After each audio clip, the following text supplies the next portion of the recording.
ਸਤਿ ਸ਼੍ਰੀ ਅਕਾਲ। ਤੁਸੀਂ ਜੁੜੇ ਹੋਏ ਹੋ ਪੰਜਾਬੀ ਰੇਡੀਓ USA ਦੇ ਨਾਲ ਤੇ ਮੈਂ ਹਾਂ ਪ੍ਰਵੀਨ ਸ਼ਰਮਾ ਲੈ ਕੇ ਹਾਜ਼ਰ ਹਾਂ ਪ੍ਰੋਗਰਾਮ ਖਬਰ ਤੇ ਨਜ਼ਰ। ਖਬਰ ਤੇ ਨਜ਼ਰ ਪ੍ਰੋਗਰਾਮ ਦੇ ਵਿੱਚ ਕੀ ਅਹਿਮ ਤੇ ਕਈ ਖਾਸ ਖਬਰਾਂ ਨੂੰ ਲੈ ਕੇ ਚਰਚਾ ਕਰਨ ਦੇ ਲਈ ਜੁੜ ਚੁੱਕੇ ਨੇ ਪੰਜਾਬ ਤੋਂ ਸੀਨੀਅਰ ਪੱਤਰਕਾਰ, ਉੱਘੇ ਲੇਖਕ ਅਤੇ ਸਰਗਰਮ ਸਮਾਜਿਕ ਕਾਰਕੁਨ ਦੀਪਕ ਸ਼ਰਮਾ ਚਨਾਰਥਲ ਜੀ। ਸ਼ਰਮਾ ਸਤਿ ਸ਼੍ਰੀ ਅਕਾਲ, ਸਵਾਗਤ ਹੈ ਜੀ ਪੰਜਾਬੀ ਰੇਡੀਓ USA ਤੇ। ਸਤਿ ਸ਼੍ਰੀ ਅਕਾਲ ਪ੍ਰਵੀਨ ਜੀ, ਸਾਰੇ ਦਰਸ਼ਕਾਂ ਨੂੰ, ਸਰੋਤਿਆਂ ਨੂੰ ਪਿਆਰ ਭਰੀ ਸਤਿ ਸ਼੍ਰੀ ਅਕਾਲ। ਸਤਿ ਸ਼੍ਰੀ ਅਕਾਲ ਜੀ। ਪ੍ਰੋਗਰਾਮ ਦੇ ਵਿੱਚ ਅੱਗੇ ਵਧਣ ਤੋਂ ਪਹਿਲਾਂ ਧੰਨਵਾਦ ਕਰਦੇ ਚਲੇ ਸਪਾਂਸਰਸ ਦਾ ਜਿਹੜੇ ਜ਼ਰੀਆ ਬਣਦੇ ਨੇ ਇਹਨਾਂ ਪ੍ਰੋਗਰਾਮਾਂ ਨੂੰ ਤੁਹਾਡੇ ਤੱਕ ਪਹੁੰਚਾਉਣ ਦੇ ਲਈ। ਖਾਲਸਾ ਇੰਸ਼ੋਰੈਂਸ ਏਜੰਸੀ ਵਾਲੇ, ਜਿਨ੍ਹਾਂ ਤੋਂ ਤੁਸੀਂ ਹਰ ਤਰੀਕੇ ਦੀ ਇੰਸ਼ੋਰੈਂਸ ਲੈ ਸਕਦੇ ਹੋ। ਇੰਸ਼ੋਰੈਂਸ ਬਾਰੇ ਪਤਾ ਕਰਨ ਦੇ ਲਈ ਇਹਨਾਂ ਦਾ ਨੰਬਰ ਹੈ 408-272-2500। ਇਹ 1992 ਤੋਂ ਲਗਾਤਾਰ ਇੰਸ਼ੋਰੈਂਸ ਬਿਜ਼ਨਸ ਦੇ ਵਿੱਚ ਸ਼ਾਨਦਾਰ ਸੇਵਾਵਾਂ ਦੇ ਰਹੇ ਨੇ ਤੇ ਅਮਰੀਕਾ ਭਰ ਦੇ ਵਿੱਚ ਇੰਸ਼ੋਰੈਂਸ ਕਰਦੇ ਨੇ। ਓਬਾਮਾ ਕੇਅਰ, ਮੈਡੀਕੇਅਰ ਜਾਂ ਫਿਰ ਕਵਰਡ ਕੈਲੀਫੋਰਨੀਆ ਬਾਬਤ ਪਾਲਿਸੀ ਕਰਵਾਉਣ ਦੇ ਲਈ, ਸਲਾਹ ਲੈਣ ਦੇ ਲਈ ਅੱਜ ਹੀ ਕਾਲ ਕਰੋ 408-272-2500 ਤੇ। ਟਰਕੀਆਨਾ ਇਮੀਗ੍ਰੇਸ਼ਨ ਲਾ ਫਰਮ ਵਾਲੇ ਜੇ ਟਰਕੀਆਨਾ, ਟੋਨੀ ਟਰਕੀਆਨਾ ਦੇ ਨਾਲ ਤੁਸੀਂ US ਇਮੀਗ੍ਰੇਸ਼ਨ ਬਾਬਤ ਕੋਈ ਵੀ ਸਲਾਹ ਕਰਨੀ ਹੈ, ਕੋਈ ਵੀ ਸਵਾਲ ਪੁੱਛਣਾ ਤੇ ਇਹਨਾਂ ਦਾ ਨੰਬਰ ਹੈ 415-909-0503। Gurdeep Singh Birdi Clovis, Mandeep Singh, Sandeep Kaur San Jose, Omkar Singh Fresno, Gurnam Singh Antelope, Jarnail Singh Seattle, Mandeep Dhillon Yuba City ਤੇ ਲਾਲੀ ਸਿੰਘ ਗਰੇਵਾਲ ਫਰੀਮੌਂਟ ਤੋਂ। ਇਹਨਾਂ ਸਾਰੇ ਹੀ ਸਪਾਂਸਰਸ ਦਾ ਬਹੁਤ ਬਹੁਤ ਧੰਨਵਾਦ। ਤੇ ਜੇਕਰ ਤੁਸੀਂ ਵੀ ਪੰਜਾਬੀ ਰੇਡੀਓ USA ਦੇ ਇਹਨਾਂ ਪ੍ਰੋਗਰਾਮਾਂ ਨੂੰ ਸਪਾਂਸਰ ਕਰਨਾ ਚਾਹੁੰਦੇ ਹੋ ਤਾਂ ਸਟੂਡੀਓ ਦਾ ਨੰਬਰ ਹੈ 408-272-5200।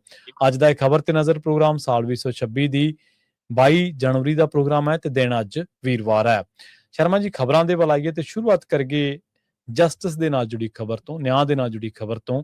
ਆਪਾਂ ਹਰ ਵਾਰ ਇਹ ਗੱਲ ਦੀ ਚਰਚਾ ਕਰਦੇ ਹਾਂ ਜਦੋਂ ਨਿਆਂ ਦੀ ਗੱਲ ਕਰਦੇ ਹਾਂ ਤਾਂ ਜਸਟਿਸ ਡਿਲੇਡ, ਜਸਟਿਸ ਡਿਨਾਈਡ, ਮਤਲਬ ਨਿਆਂ ਲੇਟ ਕਰਨਾ ਜਾਂ ਨਾ ਦੇਣ ਦੇ ਬਰਾਬਰ ਹੀ ਇੱਕ ਤਰੀਕੇ ਦੇ ਨਾਲ। ਸੱਜਣ ਕੁਮਾਰ 84 ਕਤਲੇਆਮ ਦੇ ਮਾਮਲੇ ਦੇ ਵਿੱਚ ਬਰੀ ਕਰਤਾ ਤੇ ਜਦੋਂ ਤੋਂ ਇਹ ਖਬਰ ਆਈ ਹੈ ਲੋਕਾਂ ਨੂੰ ਇਹ ਸੰਘ ਤੋਂ ਥੱਲੇ ਨਹੀਂ ਉਤਰ ਰਹੀ ਜੀ। ਪ੍ਰਵੀਨ ਜੀ, ਅਸੀਂ ਦਿੱਲੀ ਸਿੱਖ ਕਤਲੇਆਮ ਦੀ ਗੱਲ ਜੀ 40-41 ਸਾਲਾਂ ਬਾਅਦ ਜਦੋਂ ਕਰ ਰਹੇ ਹਾਂ, ਤਦ ਅਸੀਂ ਗੱਲ ਕਰ ਰਹੇ ਹਾਂ ਅਦਾਲਤੀ ਫੈਸਲਿਆਂ ਦੀ। ਇਹ ਹੱਕ ਚ ਆਇਆ ਜਾਂ ਵਿਰੋਧ ਚ ਆਇਆ, ਜਿਹਨੂੰ ਇੱਕ ਪਾਸੇ ਰੱਖ ਕੇ ਵੀ ਦੇਖ ਲਈਏ। ਜੀ ਸਹੀ। ਤਾਂ ਸਵਾਲ ਇਹ ਹੈ ਕਿ ਜੇ 41 ਸਾਲ ਸਾਡੇ ਮਸਲਿਆਂ ਦੇ ਫੈਸਲੇ ਵੀ ਨਹੀਂ ਹੁੰਦੇ ਤੇ ਫਿਰ ਕਿਹੋ ਜਿਹੀ ਨਿਆਂ ਪ੍ਰਕਿਰਿਆ। ਸਹੀ। ਤੇ ਜੇ ਮੰਨ ਲਓ ਦੋਸ਼ੀਆਂ ਨੂੰ ਸਜ਼ਾ ਮਿਲ ਵੀ ਜਾਵੇ ਹੁਣ 40, 42, 45 ਸਾਲਾਂ ਬਾਅਦ, ਫਿਰ ਵੀ ਉਸ ਨੂੰ ਇਨਸਾਫ ਦੀ ਪਰਿਭਾਸ਼ਾ 'ਚ ਰੱਖਿਆ ਜਾ ਸਕਦਾ ਕਿ ਨਹੀਂ? ਇੱਥੇ ਤਾਂ ਅਗਲਾ ਬਰੀ ਹੋ ਗਿਆ। ਬਿਲਕੁਲ ਜੀ, ਸਹੀ। ਤਾਂ ਸਵਾਲ ਹੀ ਵੱਖਰਾ। ਔਰ ਬਰੀ ਹੋਣ ਦਾ ਆਧਾਰ ਕੀ ਹੈ ਕਿ ਜੀ ਸਬੂਤ ਨਹੀਂ ਮਿਲੇ। ਜੀ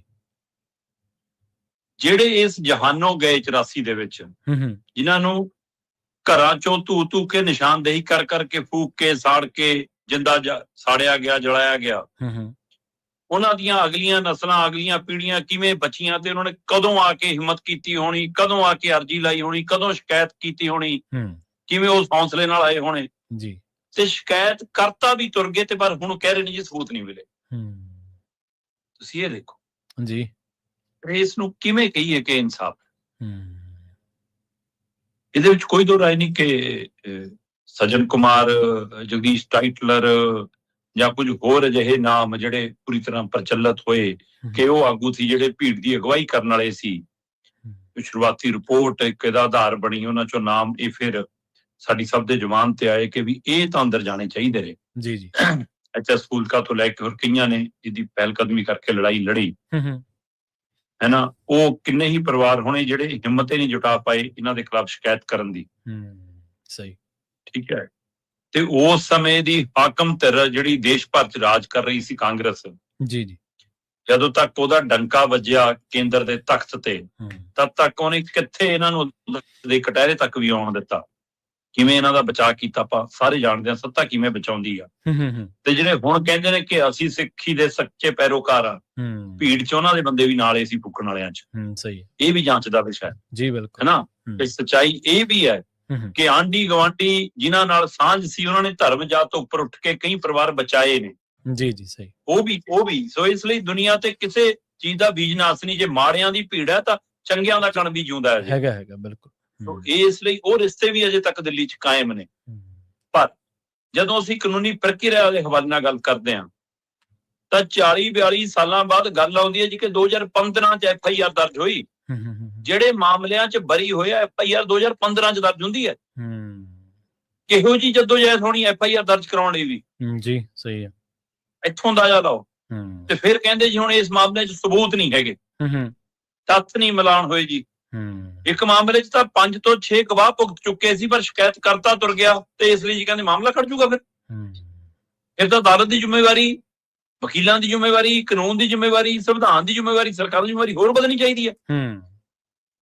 ਪਰ ਨਹੀਂ ਜੀ, ਇਹ ਘਟਨਾਕ੍ਰਮ ਇਸ ਗੱਲ ਦੀ ਵੀ ਗਵਾਹੀ ਭਰਦਾ ਹੈ ਕਿ ਲੋਕਤੰਤਰ ਦੀ ਆੜ ਦੇ ਵਿੱਚ ਘੱਟ ਗਿਣਤੀਆਂ ਨੂੰ ਕਿਵੇਂ ਹਾਸ਼ੀਏ ਤੇ ਧੱਕਿਆ ਜਾਂਦਾ ਹੈ। ਇਹਦਾ ਦ੍ਰਿਸ਼ ਵੀ ਸਾਡੇ ਸਾਹਮਣੇ, ਜਿੱਥੇ ਜਿਹੜਾ ਬਹੁ ਗਿਣਤੀ ਹੈ ਉੱਥੇ ਉਹਦਾ ਧੱਕਾ ਕਿਵੇਂ ਚੱਲਦਾ ਹੈ, ਇਹ ਸਭ ਨੂੰ ਦਿਖਦਾ।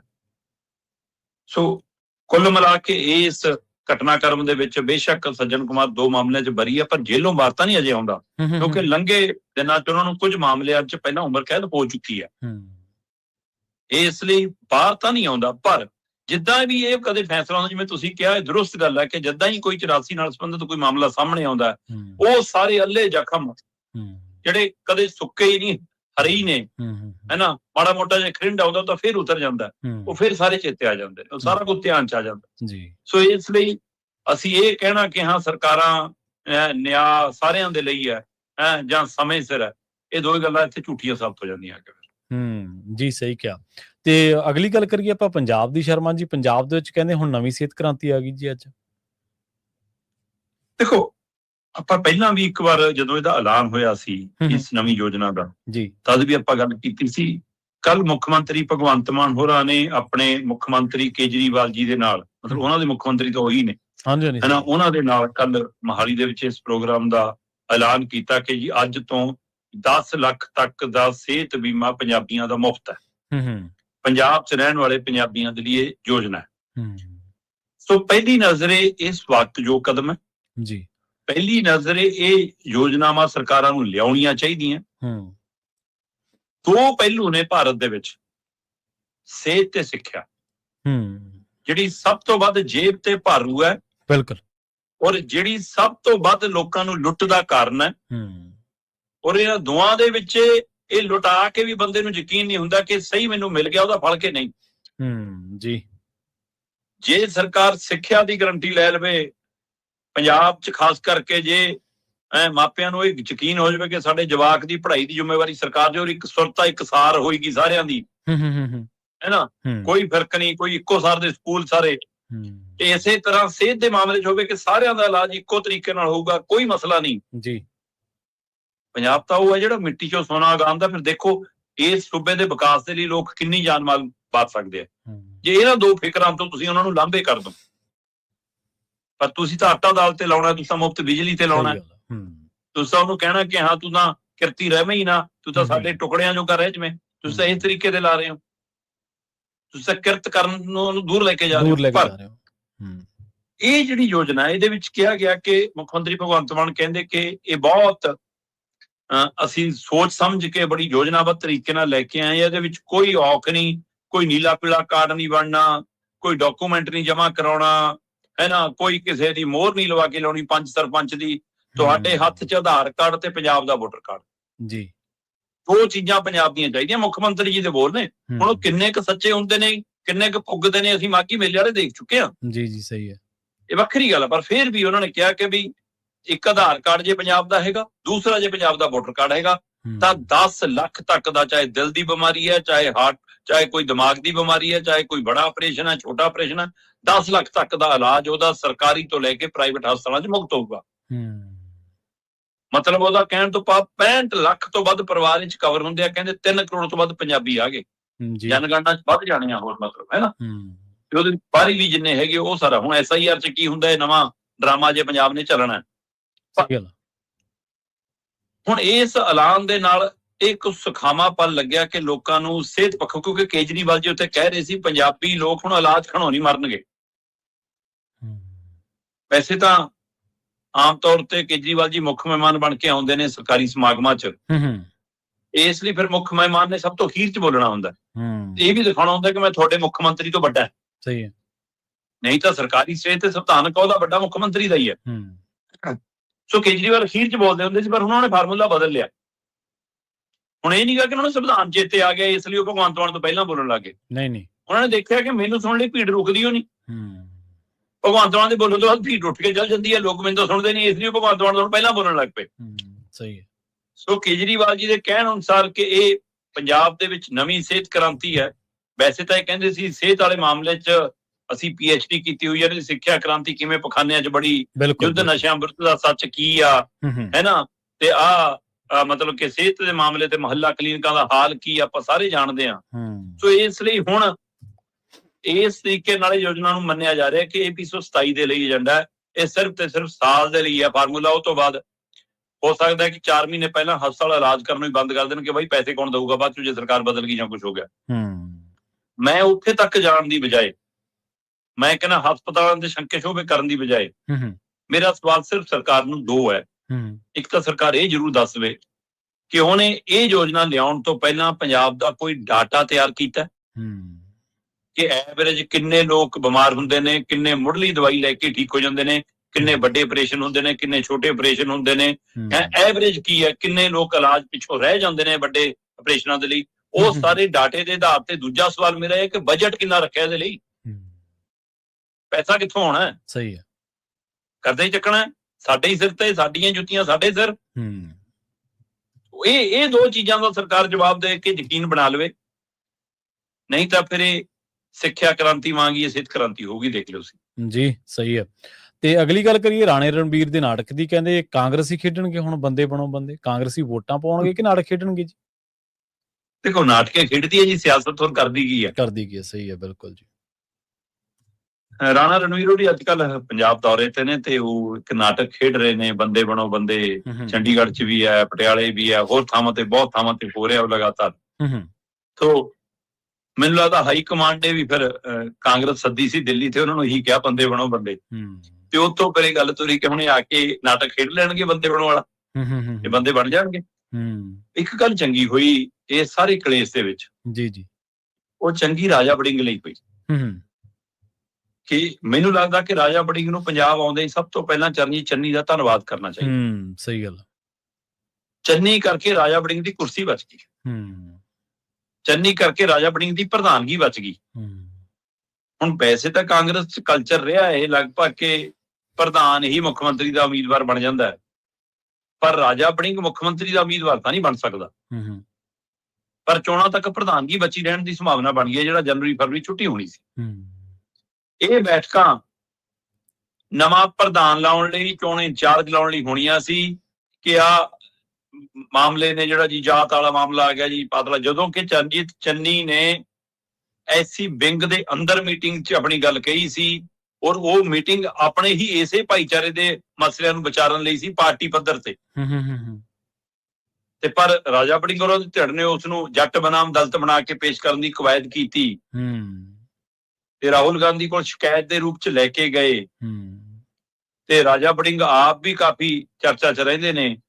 ਭਗਵੰਤ ਮਾਨ ਤਾਂ ਉਹਨਾਂ ਦਾ ਵੀ ਕਹਿ ਰਹੇ ਸੀ ਕਿ 12/5/48 ਵਾਲਿਆਂ ਦਾ ਵੀ ਇਲਾਜ ਹੁਣ 10 ਲੱਖ ਵਾਲੀ ਸਕੀਮ 'ਚ ਹੋਊਗਾ, ਉਹ ਤਾਂ ਉੱਥੇ ਵੀ ਇਸ਼ਾਰਾ ਕਰ ਰਹੇ ਸੀ।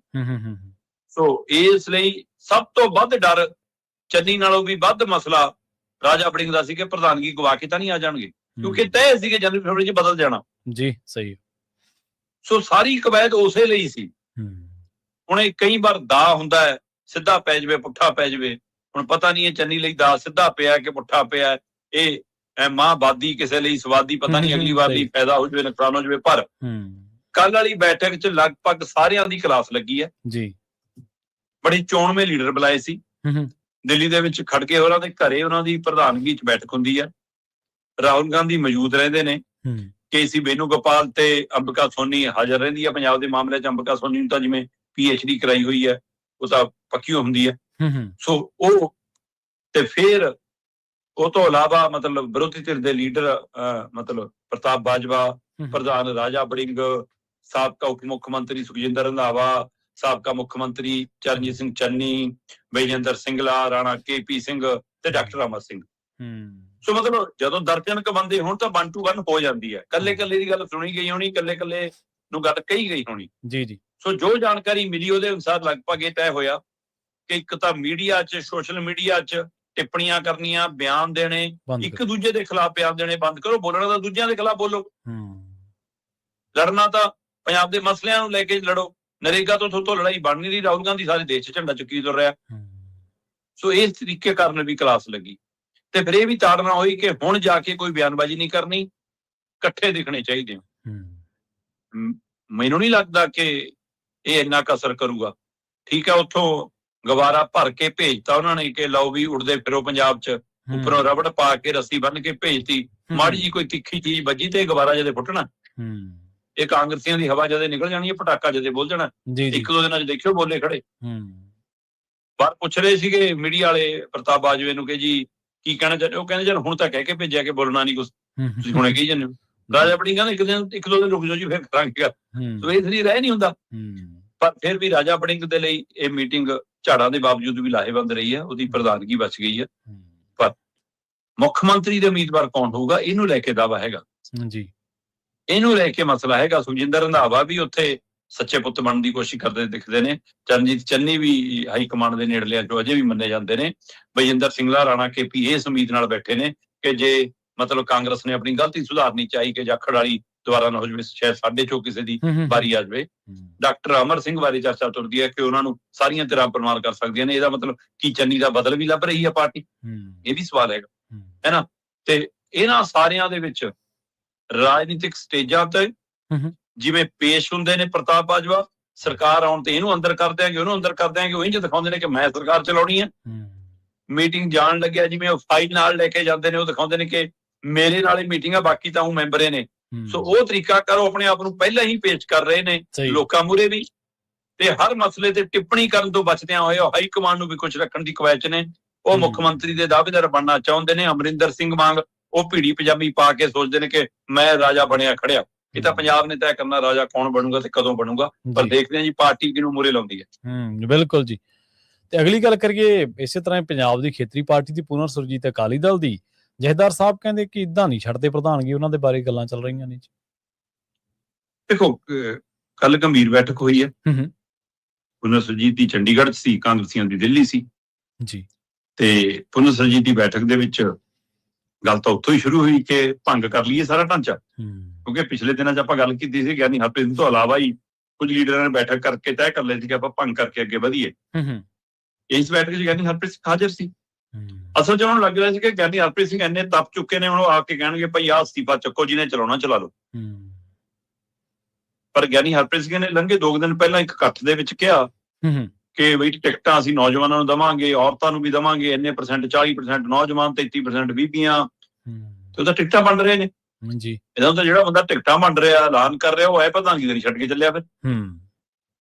ਤੇ ਕਹਿੰਦੇ ਮੀਟਿੰਗ 'ਚ ਗੱਲ ਆ ਗਈ ਕਿ ਵੀ ਕਰੀਏ, ਕੋਈ ਹੋਰ ਪ੍ਰਧਾਨ ਲਾ ਲਈਏ, ਕਾਰਜਕਾਰੀ ਲਾ ਲਈਏ, ਕੁਛ ਕਰ ਲਈਏ, ਹੈ ਨਾ। ਪ੍ਰਧਾਨ ਜੀ ਤੁਹਾਡੇ ਕਰਕੇ ਖਾਸਾ ਔਖਾ ਹੋ ਜਾਂਦਾ ਹੈ, ਤੁਸੀਂ ਤਾਂ BJP ਵਾਲਿਆਂ ਨੂੰ ਸ਼ਰੇਆਮ ਮਿਲਦੇ ਫਿਰੀ ਜਾਂਦੇ ਹੋ, ਫੋਟੋਆਂ, ਹਾਸਾ ਠੱਠਾ। ਉਹ ਕਹਿੰਦੇ ਸ਼ਰੇਆਮ ਮਿਲਦਾ, ਤੁਹਾਡੇ ਵਾਂਗ ਲੁੱਕੇ ਤਾਂ ਨਹੀਂ ਮਿਲਦਾ।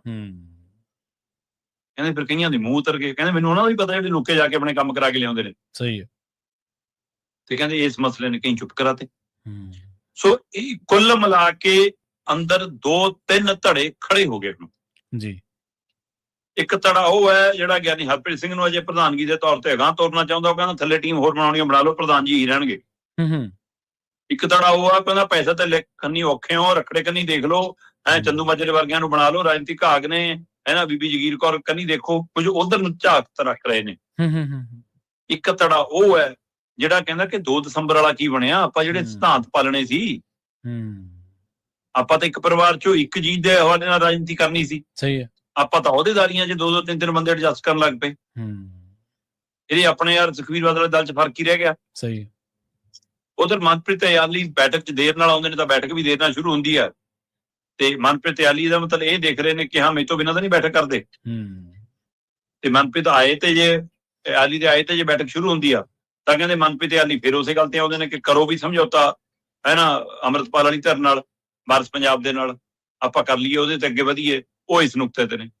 ਹੁਣ ਕੀ ਗੱਠਜੋੜ ਹੋਊਗਾ, ਨਹੀਂ ਹੋਊਗਾ, ਕੀ ਟੁੱਟ ਕੇ ਕੁਝ ਉਧਰ ਜਾਣਗੇ, ਕੁਝ ਸੁਖਬੀਰ ਬਾਦਲ ਕੰਨੀ ਚਲੇ ਜਾਣਗੇ, ਪੁਨਰ ਸੁਰਜੀਤ ਰਹੂਗਾ ਕਿ ਨਹੀਂ ਰਹੂਗਾ। ਫਿਲਹਾਲ ਤਾਂ ਖਲਾਰਾ ਪੈਂਦਾ ਰੁਕ ਗਿਆ ਜੀ। ਪਰ ਇਹ ਸਿਆਸੀ ਹਨੇਰੀਆਂ 'ਚ ਕਿੰਨੇ ਕੁ ਦਿਨ ਟਿਕ ਪਾਏਗਾ, ਇਹ ਦੇਖਣ ਵਾਲੀ ਗੱਲ ਹੈ। ਗਿਆਨੀ ਹਰਪ੍ਰੀਤ ਸਿੰਘ ਦੀ ਪ੍ਰਧਾਨਗੀ ਵੀ ਅਜੇ ਬਚੀ ਆ ਤੇ ਬਾਕੀ ਮਸਲੇ ਵੀ ਠੰਡੇ ਪਾ ਕੇ ਸੋਚਿਆ ਕਿ ਇੱਕ ਟੀਮ ਆਉਂਦੇ ਦਿਨਾਂ 'ਚ ਬਣਾਓ ਤਾਂ ਕਿ ਆਪਾਂ ਪੰਜਾਬ ਦੇ ਏਜੰਡਿਆਂ ਤੇ ਕੰਮ ਕਰ ਸਕੀਏ। ਸੋ ਅਜੇ ਤਾਂ ਤੁਹਾਡੇ ਆਪਣੇ ਏਜੰਡੇ ਤੈਅ ਨਹੀਂ, ਤੁਸੀਂ ਪੰਜਾਬ ਦੇ ਏਜੰਡਿਆਂ ਤੇ ਕੀ ਗੱਲ ਕਰ ਪਾਓਗੇ। ਸਹੀ ਹੈ। ਅਜੇ ਤਾਂ ਤੁਸੀਂ ਪਾਰਟੀ ਰਜਿਸਟਰ ਨਹੀਂ ਕਰਾ ਪਾਏ, ਚੋਣਾਂ ਕੀ ਲੜ ਪਾਓਗੇ? ਸੋ ਇਹ ਚੁਣੌਤੀਆਂ ਬਹੁਤ ਨੇ ਪੁਰਨ ਸਰਜੀਤ ਮੁਰੇ, ਆਰਥਿਕ ਤੌਰ ਤੇ ਵੀ, ਅਹੁਦੇਦਾਰੀਆਂ ਨੂੰ ਲੈ ਕੇ ਵੀ, ਚਿਹਰਿਆਂ ਨੂੰ ਲੈ ਕੇ ਵੀ, ਸਰਗਰਮ ਸਿਆਸਤ ਚਾਉਣ ਨੂੰ ਲੈ ਕੇ ਵੀ, ਹਰ ਪਾਸਿਓਂ ਘਿਰਿਆ ਪੁਰਨ ਸਰਜੀਤ ਫਿਲਹਾਲ ਡਿੱਕੇ ਡੋਲੇ ਖਾ ਰਿਹਾ। ਕਿੰਨੀ ਦੇਰ ਟਿਕ ਪਾਊਗਾ ਇਹ ਅੰਦਾਜ਼ਾ ਲਾਉਣਾ ਅਜੇ ਮੁਸ਼ਕਲ ਹੈ, ਪਰ ਆਉਂਦਾ ਸਮਾਂ ਇਹਨਾਂ ਲਈ ਔਖਾ ਦਿਖਦਾ ਜੀ। ਪੁਨਰ ਸਰਜੀਤ ਅਕਾਲੀ ਦਲ ਦੇ ਵਿੱਚ ਜਿਹੜੇ ਇਹਨਾਂ ਨੇ ਸ਼ੁਰੂ ਦੇ ਵਿੱਚ ਜਿਹੜੇ ਪ੍ਰੋਗਰਾਮ ਦਿੱਤੇ ਸੀ, ਨੋ ਡਾਊਟ ਉਹ ਪ੍ਰੋਗਰਾਮ ਬਹੁਤ ਆਲਾ ਦਰਜੇ ਦੇ ਪ੍ਰੋਗਰਾਮ ਸੀਗੇ, ਪਰ ਕੁਝ ਲੀਡਰ ਵਿੱਚ ਅਜਿਹੇ ਨੇ ਜਿਨ੍ਹਾਂ ਦੀ ਜਿਹੜੀ ਪਬਲਿਕ ਭਰੋਸੇਯੋਗਤਾ ਉਹ ਕੋਈ ਬਹੁਤੀ ਨਹੀਂ ਹੈ, ਉਹਨਾਂ ਦੀ ਕ੍ਰੈਡੀਬਿਲਿਟੀ ਨਹੀਂ ਹੈ, ਇਸ ਕਰਕੇ ਉਹਨਾਂ ਨੂੰ ਲੋਕ ਸ਼ੱਕੀ ਤਰੀਕੇ ਨਾਲ ਵੀ ਦੇਖਦੇ ਨੇ। ਤੇ ਹੌਲੀ ਹੌਲੀ ਤਾਂ ਜਿਵੇਂ ਤੁਸੀਂ ਕਿਹਾ ਵੀ ਹਲੇ ਤਾਂ ਪਾਰਟੀ ਨਹੀਂ ਰਜਿਸਟਰਡ ਤੇ ਬਾਕੀ ਗੱਲਾਂ ਤਾਂ ਬਾਅਦ ਚ ਨੇ, ਜੇ ਪਾਰਟੀ ਨਹੀਂ ਰਜਿਸਟਰਡ ਤੇ ਫਿਰ ਚੋਣਾਂ ਕਿਵੇਂ ਲੜੀਆਂ ਜਾਣਗੀਆਂ? ਸੋ ਇਹ ਵੀ ਇਹ ਇਕੱਲੇ ਚੋਣਾਂ ਲੜਨ ਦਾ ਸਵਾਲ ਨਹੀਂ, ਹੋਰ ਵੀ ਬਹੁਤ ਸਾਰੇ ਸਵਾਲ ਨੇ, ਪ੍ਰੋਗਰਾਮਾਂ ਨੂੰ ਲੈ ਕੇ, ਭਵਿੱਖ ਦੀ ਰਣਨੀਤੀ ਨੂੰ ਲੈ ਕੇ ਬਹੁਤ ਸਾਰੇ ਸਵਾਲ ਹੋ ਸਕਦੇ ਨੇ। ਅਗਲੀ ਗੱਲ ਕਰੀਏ ਸੁਖਨਾ ਝੀਲ ਦੀ। ਸੁਪਰੀਮ ਕੋਰਟ ਨੇ ਜਿਹੜੀ ਸੁਖਨਾ ਝੀਲ ਨੂੰ ਲੈ ਕੇ ਤਾੜਨਾ ਕੀਤੀ ਹੈ, ਕਹਿੰਦੇ ਇਹਦੇ ਤੋਂ ਹੋਰ ਨਦੀਆਂ ਦਰਿਆਵਾਂ ਨੂੰ ਵੀ ਆਸ ਬੱਝੀ ਹੈ ਜੀ। ਪ੍ਰਵੀਨ ਜੀ, ਜਿਹੜੇ ਚੰਡੀਗੜ੍ਹ ਆਉਂਦੇ ਜਾਂਦੇ ਰਹਿੰਦੇ ਨੇ ਜਾਂ ਚੰਡੀਗੜ੍ਹ ਵਾਲੇ ਜਾਣਦੇ ਨੇ, ਹੈਨਾ, ਜਿਹੜੇ ਪੰਜਾਬ ਦੀ ਰਾਜਧਾਨੀ ਦੀ ਲੜਾਈ ਲੜਦੇ ਨੇ ਉਹ ਵੀ ਜਾਣਦੇ ਨੇ, ਜਾਂ ਜਿਹੜੇ ਚੰਡੀਗੜ੍ਹ ਬਸਣਾ ਚਾਹੁੰਦੇ ਨੇ, ਰਹਿਣਾ ਪੰਜਾਬ 'ਚ ਚਾਹੁੰਦੇ ਨੇ, ਉਹ ਵੀ ਸੁਖਨਾ ਲੇਕ ਬਾਰੇ ਜਾਣਦੇ ਨੇ ਕਿ ਉਹਦੇ ਆਲੇ ਦੁਆਲੇ ਦਾ ਕਿਵੇਂ ਖੇਤਰ ਪੰਜਾਬ ਦੇ ਇਲਾਕੇ ਵਜੋਂ ਉਸਰਿਆ, ਹੈਨਾ, ਤੇ ਉੱਥੇ ਕਿਵੇਂ ਨਜਾਇਜ਼ ਕਲੋਨੀਆਂ ਕੱਟ ਹੋਈਆਂ, ਤੇ ਇੱਧਰ ਅਫਸਰਸ਼ਾਹੀ ਨੇ ਮਿਲ ਕੇ ਇਹਦੇ ਆਲੇ ਦੁਆਲੇ ਕੀ ਕੁਛ ਉਸਰਨ ਦਿੱਤਾ ਜੀ। ਸਹੀ। ਸੋ ਕੁੱਲ ਮਿਲਾ ਕੇ ਸੁਖਨਾ ਝੀਲ ਖੁਰਨ ਲੱਗ ਪਈ, ਸੁੰਗੜਨ ਲੱਗ ਪਈ, ਸੀਮਤ ਹੋਣ ਲੱਗ ਪਈ, ਹੈਨਾ, ਉਹਦੇ ਵਿੱਚ ਪਾਣੀ ਦੀ ਆਮਦ ਦਾ ਮਸਲਾ ਬਣ ਗਿਆ, ਉਹਦੇ ਆਲੇ ਦੁਆਲੇ ਹੜ੍ਹਾਂ ਦਾ ਖਤਰਾ ਖੜਾ ਹੋ ਗਿਆ। ਇਹ ਸਾਰੀਆਂ ਸਥਿਤੀਆਂ ਨੂੰ ਬਾਚਦਿਆਂ ਹੋਇਆ ਮਾਮਲਾ ਸੁਪਰੀਮ ਕੋਰਟ ਤੱਕ ਗਿਆ। ਮਾਨਯੋਗ ਸੁਪਰੀਮ ਕੋਰਟ ਨੇ ਸਖਤ ਲਫ਼ਜ਼ਾਂ ਦੀ ਤਾੜਨਾ ਕਰਦਿਆਂ ਕਿਹਾ ਕਿ ਬਈ ਬਿਲਡਰ ਮਾਫੀਆ, ਲੈਂਡ ਮਾਫੀਆ ਜਿਹਨੂੰ ਆਪਾਂ ਕਹਿੰਦੇ ਆ, ਬਿਲਡਰ ਮਾਫੀਆ ਤੇ ਅਫਸਰਸ਼ਾਹੀ, ਇਹਨਾਂ ਦੀ ਮਿਲੀ ਭੁਗਤ ਤੋਂ ਬਿਨਾਂ ਕਹਿੰਦੇ ਝੀਲ ਦੀ ਇਹ ਦੁਰਦਸ਼ਾ ਨਹੀਂ ਹੋ ਸਕਦੀ, ਸੁਖਨਾ ਝੀਲ ਦਾ ਇਹ ਹਾਲ ਨਹੀਂ ਹੋ ਸਕਦਾ ਸੀ। ਇਹ ਉਹਨਾਂ ਦਾ ਕੀਤਾ ਧਰਿਆ ਜੀ। ਤੇ ਉਹਨਾਂ ਨੇ ਕਿਹਾ ਅਫਸਰਾਂ ਨੂੰ ਕਿ ਬਖਸ਼ ਦੋ, ਘੱਟੋ ਘੱਟ ਸ਼ਰਮ ਕਰ ਲਓ, ਆਪਣੀਆਂ ਆਉਣ ਵਾਲੀਆਂ ਨਸਲਾਂ ਪੀੜ੍ਹੀਆਂ ਲਈ ਹਵਾ ਜੋਗਾ ਕੋਈ ਸਾਫ਼ ਸੁਥਰਾ ਕੋਈ ਥਾਂ ਰੱਖ ਲਓ। ਤੇ ਇਹ ਵੀ ਹਦਾਇਤ ਕੀਤੀ ਕਿ ਗਾਂ ਨੂੰ ਜਿੰਨਾ ਏਰੀਆ ਜੇ ਤੋਂ 1 ਇੰਚ ਵੀ ਖੁਰਿਆ ਤੇ ਫਿਰ ਤੁਹਾਡੀ ਖੈਰ ਨਹੀਂ ਜੀ। ਹੁਣ ਜ਼ਿਕਰ ਸੁਪਰੀਮ ਕੋਰਟ ਦੇ ਵਿੱਚ ਸੁਖਨਾ ਝੀਲ ਦਾ ਹੋ ਰਿਹਾ। ਸੁਪਰੀਮ ਕੋਰਟ ਕੋਈ ਚੰਡੀਗੜ੍ਹ ਦੀ ਸਥਾਨਕ ਅਦਾਲਤ ਨਹੀਂ ਹੈ। ਹਾਂਜੀ ਹਾਂਜੀ, ਬਿਲਕੁਲ, ਦੇਸ਼ ਦੀ ਅਦਾਲਤ, ਕੋਈ ਲੋਕਲ ਅਦਾਲਤ ਨਹੀਂ ਹੈ, ਦੇਸ਼ ਦੀ ਅਦਾਲਤ ਹੈ, ਸਰਵਉੱਚ ਅਦਾਲਤ ਹੈ। ਮੈਨੂੰ ਲੱਗਦਾ ਸੁਖਨਾ ਝੀਲ ਦੇ ਹਵਾਲੇ ਨਾਲ ਮਾਨਯੋਗ ਸੁਪਰੀਮ ਕੋਰਟ ਨੂੰ ਸੋ ਨੋਟਿਸ ਲੈ ਕੇ ਪੂਰੇ ਨਦੀਆਂ ਬਾਰੇ, ਦਰਿਆਵਾਂ ਬਾਰੇ, ਪੂਰੇ ਪਹਾੜਾਂ ਬਾਰੇ, ਪੂਰੇ ਦਰਖਤਾਂ ਬਾਰੇ ਕੋਈ ਫੈਸਲਾ ਲੈਣਾ ਚਾਹੀਦਾ। ਤੁਸੀਂ ਉਹ ਮਤਲਬ ਬਾਘਾ ਬਾਰਡਰ ਤੋਂ ਤੁਰੋ ਤਾਂ ਸਹੀ ਦਿੱਲੀ ਕੰਨੀ ਨੂੰ, ਪੰਜਾਬ 'ਚ ਮੋਟਰਾਂ ਤੇ ਦਰਖਤ ਦਿਖਣੋਂ ਹਟ ਕੇ ਘੱਟੋ ਘੱਟ ਅੱਗੇ ਮੋਟਰਾਂ ਤੇ ਤਾਂ ਹੁੰਦੇ ਸੀ, ਬੱਟ ਬੰਨਿਆ ਪਿਆਂ ਤੇ ਤਾਂ ਛੱਡ ਦੋ, ਅਸੀਂ ਦਰਖਤ ਨਹੀਂ ਛੱਡਿਆ। ਸੜਕਾਂ ਚੌੜੀਆਂ ਕਰਨ ਦੇ ਨਾਂ ਤੇ ਕਿੰਨੇ ਮੰਤਰੀ ਸੰਤਰੀ ਬਣ ਗਏ ਪੈਸਿਆਂ ਦੇ ਨਾਲ, ਸਭ ਨੂੰ ਪਤਾ ਹੈ। ਸਹੀ ਗੱਲ। ਕਿੰਨੇ ਠੇਕੇਦਾਰ ਬਣ ਗਏ, ਸਾਲਾਂ ਬੱਧੀ ਬਜ਼ੁਰਗਾਂ ਦੇ ਪਾਲੇ ਹੋਏ ਪੁੱਤਾਂ ਵਰਗੇ ਦਰਖਤ ਕਿਵੇਂ ਵੱਢ ਵੇਚੇ, ਸਭ ਨੂੰ ਪਤਾ ਹੈ ਵਿਕਾਸ ਦੇ ਨਾਂ ਤੇ ਕੀ ਕੁਛ ਹੋਇਆ, ਹੈ ਨਾ। ਤੇ ਸ਼ਹਿਰਾਂ ਕਸਬਿਆਂ ਨੂੰ ਉਸਾਰਨ ਦੇ ਨਾਂ ਤੇ ਅਸੀਂ ਕਿੰਨਾ ਕੁਛ, ਕਲੋਨੀਆਂ ਕੱਟਣ ਦੇ ਨਾਂ ਤੇ ਦਰਖਤ ਖਾਧੇ, ਜੰਗਲ ਬੀੜਾ ਵੇਚੀਆਂ, ਹੈ ਨਾ। ਅਫਸਰਸ਼ਾਹੀ ਨੇ ਚੰਡੀਗੜ੍ਹ ਦਾ ਜੰਗਲਾਤ ਏਰੀਆ ਕਿਵੇਂ ਦੱਬਿਆ, ਸਾਰਿਆਂ ਨੂੰ ਪਤਾ। ਉਹ 'ਚ ਕਿੰਨੇ ਕਾਨੂੰਨ ਘਾੜਿਆਂ ਤੋਂ ਲੈ ਕੇ, ਹੈ ਨਾ, ਕਾਨੂੰਨੀ ਪਹਿਰੇਕਾਰਾਂ ਤੱਕ ਦੇ ਮਹਿਲ ਨੇ, ਸਭ ਨੂੰ ਪਤਾ। ਸੋ ਮੈਨੂੰ ਲੱਗਦਾ ਸੁਖਨਾ ਝੀਲ ਦੇ ਨਾਲ ਨਾਲ ਨਦੀਆਂ ਦਰਿਆਵਾਂ ਨੇ ਵੀ ਗਰਦਨ ਉੱਪਰ ਚੱਕ ਕੇ ਸੁਪਰੀਮ ਕੋਰਟ ਕਨੀ ਤੱਕਿਆ ਹੋਣਾ ਕਿ ਸ਼ਾਇਦ ਸਾਡੀ ਵੀ ਕੋਈ ਬਾਤ ਪਾਊਗਾ, ਬਿਲਕੁਲ, ਸ਼ਾਇਦ ਸਾਡੀ ਵੀ ਕੋਈ ਸਾਰ ਲਊਗਾ ਜੀ। ਇਹ ਪੂਰੇ ਮੁਲਕ ਦਾ ਮਾਮਲਾ ਹੈ। ਪਿਛਲੇ ਦਿਨੀ ਦਿੱਲੀ ਦੇ ਨਾਲ ਲੱਗਦੇ ਪਹਾੜਾਂ ਦਾ ਖਾਸਾ ਮੁੱਦਾ ਉੱਠਿਆ, ਹੈ ਨਾ। ਪੰਜਾਬ ਦੇ ਗੜ੍ਹ ਸ਼ੰਕਰ ਸ਼ਿਵਾਲਿਕ ਦੇ ਪਹਾੜ ਤੁਸੀਂ ਝਾਤ ਮਾਰ ਕੇ ਦੇਖ ਲਓ, ਤੁਸੀਂ ਆਬੋ ਹਵਾ ਦਾ ਫਰਕ ਦੇਖ ਲਿਓ। ਜਿਹੜਾ ਇਹ ਮਤਲਬ ਕਿ ਮਹਿਤਪੁਰ, ਊਨਾ, ਤਲਵਾੜਾ, ਹੁਸ਼ਿਆਰਪੁਰ, ਇਹ ਵਾਲੀ ਬੈਲਟ ਹੈ ਉਧਰ, ਉਹ ਪੈਰਲਲ ਚੱਲਦੀ ਹੈ, ਇੱਕ ਪਾਸੇ ਹਿਮਾਚਲ, ਇੱਕ ਪਾਸੇ ਪੰਜਾਬ। ਜੀ ਜੀ, ਸਹੀ ਹੈ। ਮਤਲਬ ਉਹੇ ਜਿਹੇ ਪਹਾੜ, ਉਹੇ ਜਿਹੇ ਦਰਖਤ ਉਧਰ ਨੇ, ਉਹੇ ਜਿਹੇ ਪਹਾੜ, ਉਹੇ ਜਿਹੇ ਦਰਖਤ ਉਧਰ ਨੇ, ਪਰ ਪੰਜਾਬ ਵਾਲੇ ਜਿਵੇਂ ਉਦਾਸ ਮਟਮੈਰੇ ਜੇ, ਹੈ ਨਾ, ਮੂੰਹ ਉਤਰਿਆ ਹੋਇਆ ਹੋਏ ਜਿਹੇ ਨੇ, ਤੇ ਉਧਰ ਖਿੜਿਆ ਹੋਇਆ। ਬਿਲਕੁਲ। ਸੋ ਇਹ ਦ੍ਰਿਸ਼ ਕਿਉਂ ਫਰਕ ਹੈ? ਅਸੀਂ ਹਾਲ ਹੀ ਹੜ੍ਹ ਦੀ ਸਥਿਤੀ ਚੋਂ ਬਹੁਤ ਔਖੇ ਨਿਕਲ ਕੇ ਆਏ ਹਾਂ। ਉਹਦੇ ਉੱਤੇ ਮੰਥਨ ਕਿੱਥੇ ਆ? ਫਿਰ ਜਦੋਂ ਹੜ੍ਹ ਆਊਗਾ ਫਿਰ ਦੁਬਾਰਾ ਵਿਚਾਰ ਕਰਾਂਗੇ। ਪਰਾਲੀ ਵਾਲਾ ਮਸਲੇ ਦੇ ਨਾਂ ਤੇ ਹਰ ਵਾਰ ਤੁਸੀਂ ਵਿਚਾਰ ਕਰਦੇ ਹੋ, ਉਹਦਾ ਹੱਲ ਕਿਉਂ ਨਹੀਂ ਕੱਢ ਪਾਉਂਦੇ? ਜੀ ਜੀ, ਸੋ ਇਸ ਲਈ ਮੈਨੂੰ ਲੱਗਦਾ ਕਿ ਮਾਨਯੋਗ ਸੁਪਰੀਮ ਕੋਰਟ ਨੇ ਜੇ ਸੁਖਨਾ ਝੀਲ ਦੀ ਗੱਲ ਕੀਤੀ ਹੈ ਤਾਂ ਉਹਨੂੰ ਓਵਰਆਲ ਵਾਤਾਵਰਨ ਦੇ ਹਵਾਲੇ ਨਾਲ ਗੱਲ ਕਰ ਲੈਣੀ ਚਾਹੀਦੀ ਹੈ। ਮੈਨੂੰ ਤਾਂ ਸਵੈ ਨੋਟਿਸ ਲੈਣਾ ਚਾਹੀਦਾ, ਸਰਕਾਰਾਂ ਨੂੰ ਸਖਤ ਹੁਕਮ ਕਰਨਾ ਚਾਹੀਦਾ ਕਿ ਕਿਸੇ ਵੀ ਨਦੀ ਦਰਿਆ ਦੇ ਇੰਨੇ ਕਿਲੋਮੀਟਰ ਦੇ ਦਾਇਰੇ ਦੇ ਵਿੱਚ ਨਾ ਕੁਛ ਇੱਟ ਲੱਗੂਗੀ, ਨਾ ਕੋਈ ਰੋੜਾ ਲੱਗੂਗਾ, ਨਾ ਕੋਈ ਵਿਕਾਸ ਹੋਊਗਾ। ਰੇਤ ਚੱਕਣਾ ਕਿਵੇਂ ਹੈ, ਕਿੰਨਾ ਚੱਕਣਾ, ਕਦੋਂ ਚੱਕਣਾ, ਇਹਦੀ ਕੋਈ ਹੱਦ ਮਿੱਥੀ ਜਾਵੇ, ਕੋਈ ਪੈਮਾਨਾ ਬਣੇ, ਕੋਈ ਤਰੀਕਾਕਾਰ ਬਣੇ। ਪਹਿਲਾਂ ਵੀ ਇਹ ਮੁੱਦਾ ਉੱਠਿਆ ਸੀਗਾ ਕਿ ਰੇਤ ਓਪਨ ਹੋ ਜਾਵੇ, ਪਰ ਜਿੰਨਾ ਮਕਾਨ ਬਣੇ, ਜਿੰਨੀ ਬਿਲਡਿੰਗ ਬਣੇ, ਉਹਦੇ ਹਿਸਾਬ ਨਾਲ ਵਸੂਲੀ ਸ਼ੁਰੂ ਕਰ ਦਿਓ, ਆਪਣੇ ਆਪ ਸਾਰਾ ਕੁਝ ਦਿਮਾਗ ਸੈੱਟ ਆ ਜਾਊਗਾ। ਤੇ ਕਿਤੇ ਤਾਂ ਲੱਗੂਗਾ ਹੀ ਨਾ ਰੇਤਾ। ਜੀ ਜੀ ਸਹੀ। ਤੇ ਬਾਹਰੋਂ ਆਉਣ ਨਾ ਦਿਓ, ਬਾਹਰ ਜਾਣ ਨਾ ਦਿਓ। ਸੋ ਇਸ ਲਈ ਬਹੁਤ ਮਸਲੇ ਨੇ ਇਹ ਵਾਤਾਵਰਨ ਨੂੰ ਲੈ ਕੇ। ਜੀ ਹੈ ਆ ਜਿਵੇਂ ਮਤਲਬ ਕਿ ਚੇਂਜ ਹੁੰਦਾ ਇੱਕਦਮ। ਆ 2 ਦਿਨ ਪਹਿਲਾਂ ਕਹਿਰ ਦੀ ਠੰਡ ਸੀ ਤੇ 2 ਦਿਨਾਂ ਚ ਐਨ ਸਿਖਰ ਦੀ ਗਰਮੀ ਹੋ ਗਈ। ਇੱਕਦਮ ਮੌਸਮ ਦਿਨ ਦੇ ਵਿੱਚ ਮਤਲਬ ਕੋਟੀ ਸਵੈਟਰ ਪਾਉਣਾ ਮੁਸ਼ਕਲ ਹੋ ਗਿਆ ਪਿਛਲੇ 2-3 ਦਿਨਾਂ ਤੋਂ। ਅੱਜ ਮੌਸਮ ਬਦਲਿਆ ਥੋੜਾ ਜਿਹਾ, ਰਾਤ ਹਨੇਰੀ ਚੱਲੀ, ਮੀਂਹ ਆਇਆ ਤੇ ਮਾਹਿਰਾਂ ਦਾ ਮੰਨਣਾ ਕਿ ਕਣਕ ਦੇ ਝਾੜ ਤੇ ਫੇਰ ਅਸਰ ਪਊਗਾ ਇਸ ਵਾਰ। ਤੇ ਫਿਰ ਭੜੋਲੇ ਵੀ ਨਹੀਂ ਭਰਨੇ, ਫਿਰ ਆਟਾ ਦਾਲ ਸਕੀਮਾਂ ਵੀ ਨਹੀਂ ਚੱਲਣੀਆਂ। ਸੋ ਇਸ ਲਈ ਕਾਇਨਾਤ, ਕੁਦਰਤ, ਕਿਰਸਾਨੀ, ਜ਼ਮੀਨ, ਦਰਖਤ, ਬੂਟੇ, ਨਦੀਆਂ, ਦਰਿਆ ਜੇ ਨਾ ਬਚਾਏ ਤਾਂ ਤੁਹਾਡੀ ਸਿਆਸਤ ਵੀ ਨਹੀਂ ਬਚਣੀ। ਇਸ ਲਈ ਸਿਆਸਤਦਾਨਾਂ ਨੂੰ ਵੀ ਆਪਣੇ ਮੱਥੇ ਨੂੰ ਹੱਥ ਮਾਰਨਾ ਚਾਹੀਦਾ ਤੇ ਮਾਣਯੋਗ ਅਦਾਲਤਾਂ ਨੂੰ ਇਹ ਜਿਹਾ ਫੈਸਲਾ ਲੈਂਦਿਆਂ, ਸਵਾਗਤਯੋਗ ਫੈਸਲਾ ਲੈਂਦਿਆਂ ਹੋਇਆਂ ਓਵਰਆਲ ਵੀ ਵਿਚਾਰ ਕਰਨਾ ਚਾਹੀਦਾ। ਹਾਂਜੀ ਬਿਲਕੁਲ। ਇਹ ਜਿਹੜੇ ਨਦੀਆਂ, ਨਾਲੇ, ਦਰਿਆ ਨੇ, ਝੀਲਾਂ ਨੇ, ਇਹ ਧਰਤੀ ਦਾ ਸੁਹੱਪਣ ਵੀ ਨੇ। ਮਨੁੱਖੀ ਜੀਵਨ ਨੂੰ ਤਾਂ, ਕੁਦਰਤ ਨੂੰ ਤਾਂ ਬਚਾ ਕੇ ਰੱਖਦੀਆਂ ਨੇ, ਧਰਤੀ ਦਾ ਸੁਹੱਪਣ ਨੇ। ਜਿਵੇਂ ਮੋਟਰਾਂ ਤੇ ਲੱਗੇ ਦਰਖਤਾਂ ਦਾ ਤੁਸੀਂ ਜ਼ਿਕਰ ਕਰ ਰਹੇ ਸੀ, ਪਰੜੀਆਂ ਦੇ ਉੱਤੇ, ਸੂਏ ਦੀਆਂ ਕੱਸੀਆਂ, ਨਹਿਰਾਂ ਦੇ ਉੱਤੇ ਲੱਗੇ ਦਰਖਤ, ਉਹ ਵੀ ਸਾਡੇ ਸ਼ਾਨ ਨੇ। ਇਹ ਸਾਡੇ ਜਿਹੜੇ ਪਾਣੀ ਦੇ ਸੋਮੇ ਨੇ, ਵਸੀਲੇ ਨੇ, ਇਹ ਵੀ ਸਾਡੀ ਸ਼ਾਨ ਨੇ। ਪਹਾੜ ਸਾਡੀ ਸ਼ਾਨ ਨੇ, ਕੁਦਰਤ ਦਾ ਸੁਹੱਪਣ ਨੇ, ਫਸਲਾਂ ਵੀ। ਪਰ ਇਹ ਸਰਕਾਰਾਂ ਸ਼ਰਮਾ ਜੀ ਕਈ ਚੀਜ਼ਾਂ ਨੂੰ ਨਾ ਸੀਜ਼ਨਲੀ ਵਿਪਤਾਵਾਂ ਮੰਨਦੀਆਂ ਨੇ। ਜਿਵੇਂ ਪਰਾਲੀ ਦਾ ਧੂੰਆਂ, ਉਹਨਾਂ ਨੂੰ ਪਤਾ ਵੀ ਨਵੰਬਰ, ਦਸੰਬਰ ਸਾਰਾ ਕੁਝ ਆਪੇ ਹੀ ਸਾਫ਼ ਹੋ ਜਾਊਗਾ, ਧੂੰਆਂ ਉੱਡ ਜਾਊਗਾ, ਸਾਨੂੰ ਕੰਮ ਕਰਨ ਦੀ ਕੀ ਲੋੜ ਹੈ। ਇਸੇ ਤਰ੍ਹਾਂ ਹੜ੍ਹ ਨੇ, ਹੜ੍ਹ ਆ ਜਾਂਦੇ ਨੇ, ਲੋਕ ਉਹਦੇ ਚੋਂ ਨਿਕਲ ਆਉਂਦੇ ਨੇ, ਆਪੇ ਸੇਵਾ ਕਰ ਲੈਂਦੇ ਨੇ, ਆਪੇ ਲੰਗਰ ਲਾ ਲੈਂਦੇ ਨੇ, ਵਾਹਣ ਪੱਧਰ ਕਰ ਲੈਂਦੇ ਨੇ। ਸਰਕਾਰ ਨੂੰ ਕੀ ਇਹਦੇ 'ਚ ਦਿੱਕਤ ਹੈ? ਸਰਕਾਰਾਂ ਦਾ ਤਾਂ ਕੰਮ ਉਵੇਂ ਚੱਲੀ ਜਾਂਦਾ ਨਾ। ਇਸ ਕਰਕੇ ਸੀਜ਼ਨਲੀ ਜਿਹੜੀਆਂ ਦਿੱਕਤਾਵਾਂ ਨੇ, ਵੱਡੀਆਂ ਨੇ, ਪਰੇਸ਼ਾਨੀਆਂ ਨੇ, ਉਹਨਾਂ ਨੂੰ ਤਾਂ ਸਰਕਾਰ ਪਰੇਸ਼ਾਨੀਆਂ ਹੀ ਗਿਣਨੋਂ ਹਟ ਗਈ ਹੁਣ ਤਾਂ, ਇਉਂ ਲੱਗਦਾ। ਸ਼ਰਮਾ ਜੀ, ਇਹਨਾਂ ਖਾਸ ਖਬਰਾਂ ਤੇ ਖਾਸ ਜਾਣਕਾਰੀਆਂ ਦੇ ਲਈ ਤੁਹਾਡਾ ਬਹੁਤ-ਬਹੁਤ ਧੰਨਵਾਦ ਜੀ। ਸਤਿ ਸ਼੍ਰੀ ਅਕਾਲ। ਸਤਿ ਸ਼੍ਰੀ ਅਕਾਲ ਜੀ। ਪ੍ਰੋਗਰਾਮ ਖਬਰ ਤੇ ਨਜ਼ਰ ਦੇ ਵਿੱਚ ਆਪਣੇ ਨਾਲ ਜੁੜੇ ਸਨ ਸੀਨੀਅਰ ਪੱਤਰਕਾਰ, ਉੱਘੇ ਲੇਖਕ ਅਤੇ ਸਰਗਰਮ ਸਮਾਜਿਕ ਕਾਰਕੁਨ ਦੀਪਕ ਸ਼ਰਮਾ ਚਨਾਰਥਲ ਜੀ, ਜਿਨ੍ਹਾਂ ਦੇ ਨਾਲ ਆਪਾਂ ਕਈ ਅਹਿਮ ਖਬਰਾਂ ਲੈ ਕੇ ਚਰਚਾ ਕੀਤੀ ਹੈ। ਅਸੀਂ ਉਮੀਦ ਕਰਦੇ ਹਾਂ ਕਿ ਇਹ ਪ੍ਰੋਗਰਾਮ ਤੁਹਾਨੂੰ ਪਸੰਦ ਆਇਆ ਹੋਵੇਗਾ। ਮੈਨੂੰ ਪ੍ਰਵੀਨ ਸ਼ਰਮਾ ਨੂੰ ਇੱਥੇ ਦੀ ਇਜਾਜ਼ਤ। ਜੁੜੇ ਰਹੋ ਪੰਜਾਬੀ USA ਦੇ ਨਾਲ। ਤੁਹਾਡਾ ਸਾਰਿਆਂ ਦਾ ਬਹੁਤ-ਬਹੁਤ ਧੰਨਵਾਦ। ਸਤਿ ਸ਼੍ਰੀ ਅਕਾਲ।